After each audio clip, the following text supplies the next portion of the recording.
They say that talking to yourself is a sign of insanity. But I'm pretty sure that's only if you answer back, right? Right. This is Talking to Myself, the art advice podcast where I use anecdotes from my own life to try to make myself a better artist. And maybe a better person. While some people might find benefit in this, mostly I'm just trying to save money on therapy.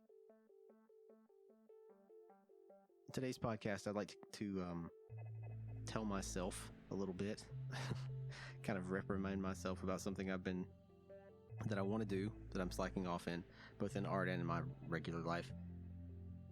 I am not a spiritual person. I'm not a deep person, necessarily. I feel things deeply sometimes. Sometimes I feel nothing at all. But there's a concept in Eastern philosophy, Buddhism in particular, called mindfulness. And one of the things they say is that in order to achieve more out of your life and to have a better life, you need to be mindful, be present in the moment. And avoiding this has been the hallmark of my entire life.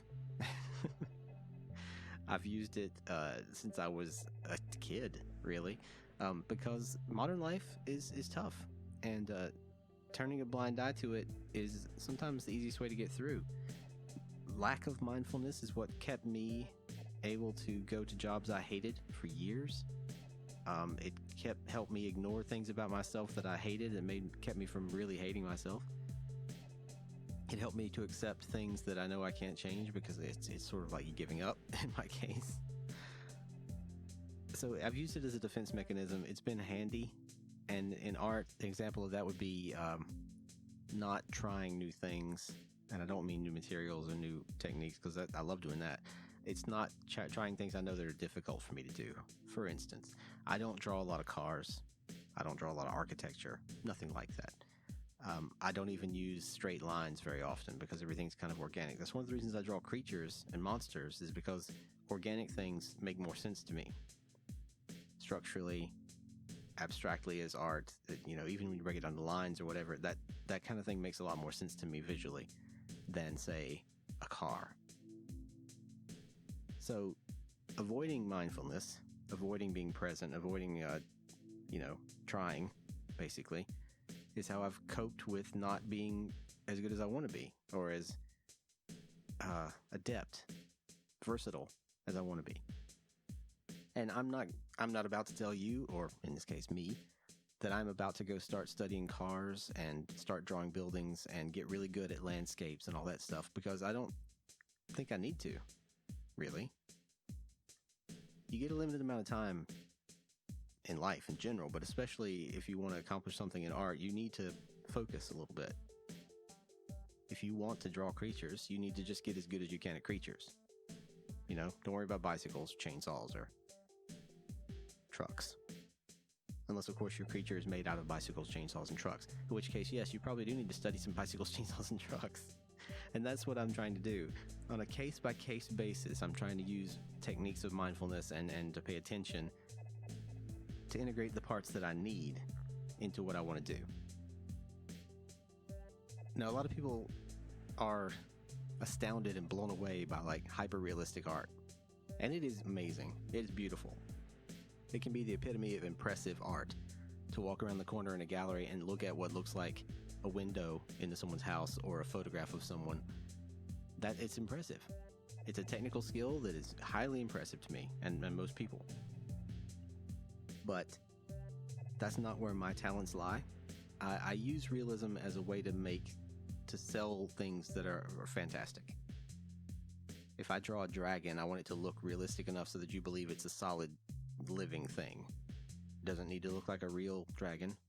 I don't even know if that's possible.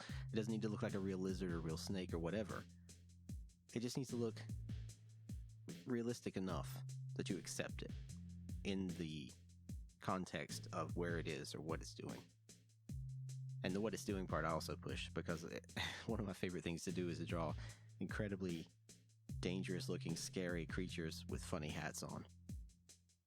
Because I like to point back to the point that this is make it as realistic as you possibly can and then deliberately undermine that realism.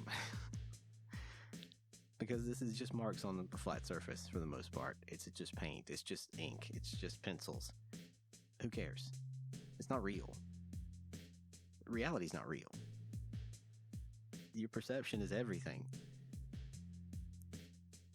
So, okay, back to, I'm wandering again, like always. Here's what I'm trying to do for myself. Listen up, self. Future self. Hey, how's it going? Did you ever learn how to draw that chainsaw, bicycle, truck creature? Probably not. Hopefully, though, you've learned that being present, working, and not just slacking off by doing what you know how to do already will help you. Pay attention. Try to focus when you're doing something. Don't just mindlessly do something. Stay with it. Watch it. Don't just look at your hand making the motion. Tell your hand what to do.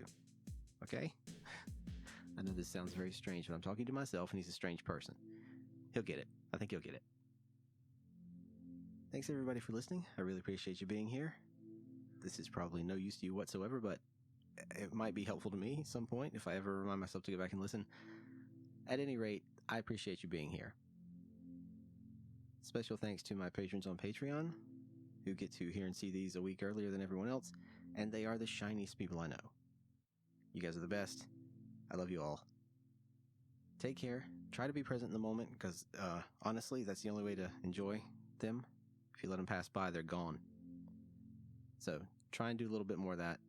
And if you come across a chainsaw, bicycle, truck monster, let me know.